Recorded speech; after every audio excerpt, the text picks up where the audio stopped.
Bombshell documents obtained by the Washington Free Beacon detail Hillary Clinton's time as the First Lady, painting the potential 2016 Democratic frontrunner as a ruthless political operative. The papers are a collection of letters from Diane Blair, one of Clinton's closest friends and advisors, who took copious notes of her conversations with Hillary leading up to Blair's death in 2000.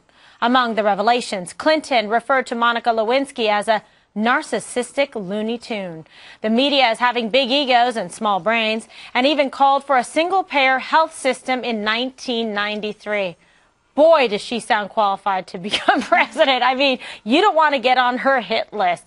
So does any of this sound believable to you, important, relevant to 2016? I would say the part where Mrs. Blair calls Hillary Clinton, portrays her as ruthless, driven.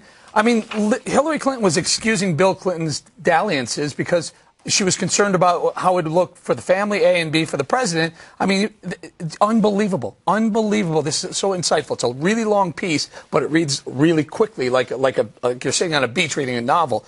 So many insights into the way Hillary saw the presidency. Maybe she looked the other way because she thought she was going to be there someday. Dalliances, is that what you called them? That was a polite word. That's a nice way to say it. Okay. So do you disagree? No, it's not my turn. Go ahead. Oh, okay. Well, it could be because you kind of made it, but so. Let me just say this. I think these revelations are meaningless. I mean, does anybody not think that Hillary Clinton is a ruthless political person? I mean, is anything new about that? No. The fact that she called this bimbo a Looney Tune, she's a Looney Tune bimbo. So, I mean, what else is that new about that? Her fault. It's her fault. That a 50-year-old president was fooling around with a 20-year-old intern. 21-year-old intern, I think it was, and she was of age. What can you say? I mean, it was a bad idea. And she did have that bag collection. Yeah. Tried to drive him out of office over it. No, was anybody really surprised that Bill Clinton was going to have a dalliance? No. Well, just okay. Not with her. Nice try. And I think that most people in America will say, didn't we already deal with this in 1998? Do we have to keep talking about this? However, the Clintons own their past, they own their present, and they hope that they are in charge of their future and that they can own that as well. In this report, in the Hillary papers, it says that she called Lewinsky a narcissistic Looney Tune. That's probably the nicest thing that she said about her. Yeah, I thought because they decided, I assume that they decided as a family, or she as an individual decided, this is how I want to try to shape my future. I agree with Bob. I think it's probably not a lot. This is making a mountain out of a molehill, because what's wrong with being ruthless and driven? Don't you want a president that's ruthless and driven on behalf of America? I'm for that. I'm not saying I'm for Hillary Clinton, but I think that it's not a distraction to call her ruthless and driven. I noticed you didn't defend the press on her comments about their ego-driven. Oh, I have that. I was saving that for my next round. I want somebody that's going to make Kim Jong-un cry for his mother. I want him to be very afraid. So, I mean, maybe he'd be afraid of somebody. What is the opposite of ruthless? Ruthful? You don't want somebody who's ruthful. You want somebody who's ruthless. She is truly the anti-feminist icon. Her husband cheats like crazy, and what does she do? She blames herself, and she blames the intern. If that was a Republican woman, she would have mocked her for this type of subservience. Bill said, and this is Hillary said about Bill, that he never had sex, quote, within any real meaning, end quote.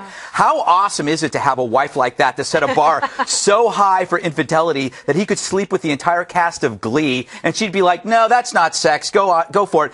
To the media piece in this, though, I don't think you should mistake these revelations as meaningful journalism, because the media and Hillary know that Bill Ghazi is more interesting than Benghazi. And Bill's infidelities will now be useful to Hillary to distract from the real damaging stuff. Can I throw something in there also? Hillary said that he was weak, that he wasn't tough enough. He didn't fire enough people.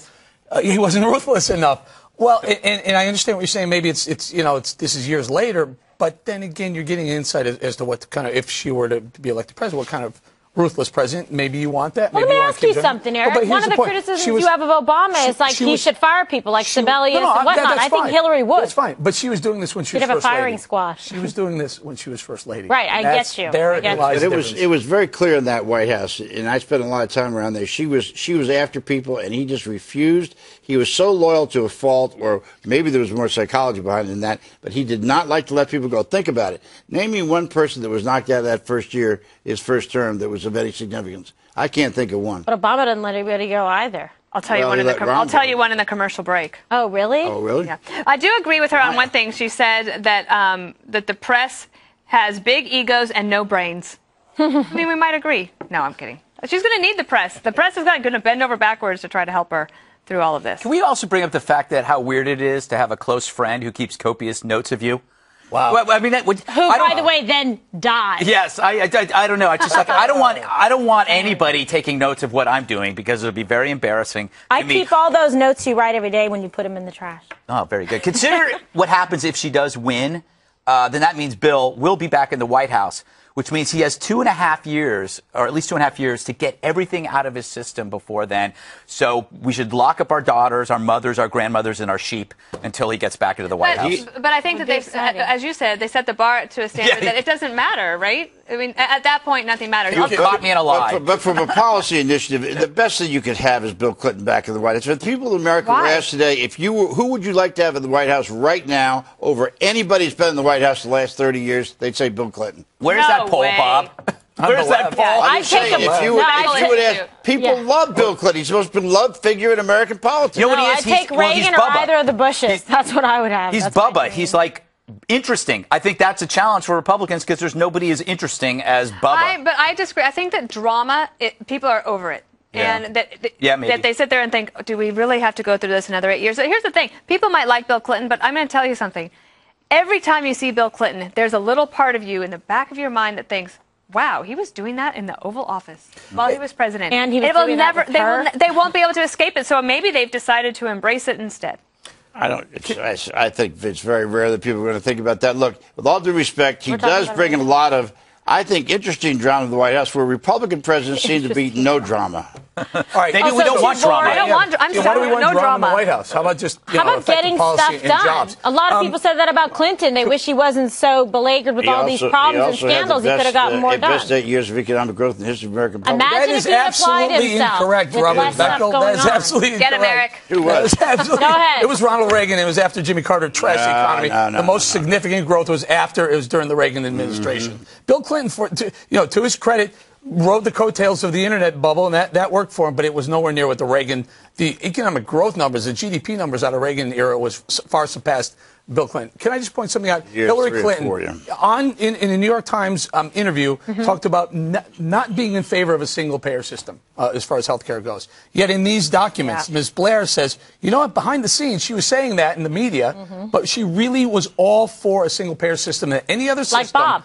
Like an assisted government system or a competitive government, quasi-government system would not work, which is what it completely was different from what she was telling the media. I think that's the most damaging thing, because people are going to say, look, we get the drama with the Clintons, we get what happened with them in their past, whatever, Benghazi is a piece of it, but rather than what happened to what they did in the past, what would she be like as president? And if one of the things that she used to advocate in her private moments that she wanted a single-payer system, well then, let's have her argue that. Let's see if she's going to be able to stand up and make the case to the American people that that's a kind of health care system. I think it should be insightful to her She's on record on saying this. She said her feelings about it evolved. It was 20 years ago. Do you think that they've evolved back now? No. Don't you think that was political? I wish they would. Don't you think it was politically expedient? No, I think back then she actually believed it. I think now she does not believe it, doesn't think it's going to work. I happen to think it would work. Did I read this wrong? And I apologize if I did, but did she not say it at the time?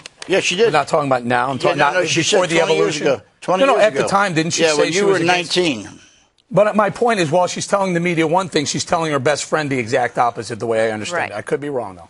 Okay, let me just bring up one other little tidbit. How about General Petraeus, Dana, our friend, the comments he had about Hillary being supportive, saying that in the aftermath, the wake of Benghazi, that he thought that she, handled herself, conducted herself in a very good way. I just love it that the Democrats are going to try to use General Petraeus' endorsement of Hillary Clinton as their cover for all other things after the things that happened in their past. But General Petraeus learned a great lesson in leadership, and that is forgiveness. And he forgave the Democrats that horrible hearing, and he's able to separate politics from policy.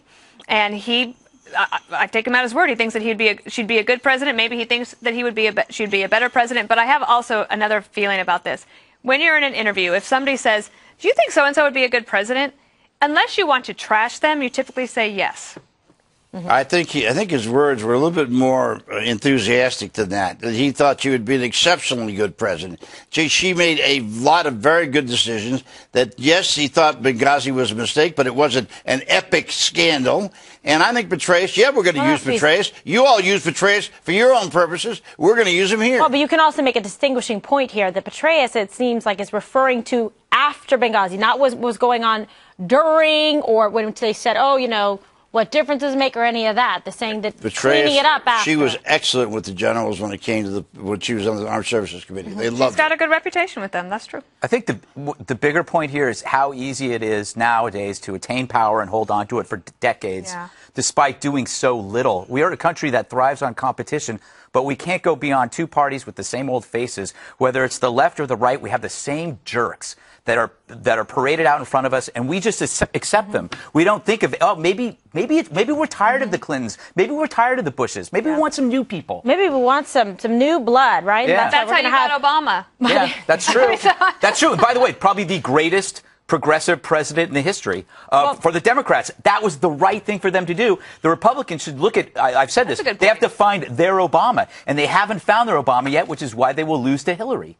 Well, and we're going to be talking more about 2016 and what's the look ahead later in the show.